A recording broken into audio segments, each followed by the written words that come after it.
Écoutez, nous avons fait un large tour d'horizon des sujets de coopération que nous avons avec la RDC, de tous les programmes de coopération que l'Union européenne a avec la République démocratique du Congo. Et nous avons fait en particulier un point sur des dossiers très importants pour les deux parties, pour le Congo et pour l'Union européenne, sur l'appui que nous avons au programme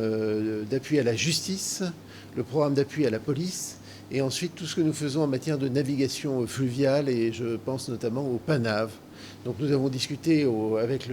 monsieur le Premier ministre de ce que nous apportions, des contreparties de la République démocratique du Congo, et de voir comment nous pouvions aussi améliorer ce que nous faisions déjà.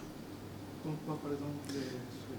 Alors très concrètement, nous avons parlé du PANAV, du balisage du fleuve pour permettre la navigation des marchandises, des bateaux sur les bateaux, que ceux-ci par exemple puissent naviguer jour et nuit, ce qui suppose une modification législative, donc un engagement de la République du Congo pour changer la législation en vigueur, permettre aux bateaux de naviguer la nuit et permettre donc aux bateaux d'approvisionner jour et nuit la ville de Kinshasa en produits agricoles. Donc c'est vraiment des sujets très concrets qui peuvent permettre d'améliorer la vie des gens et qui peuvent permettre d'avoir un bien meilleur approvisionnement de la ville de Kinshasa.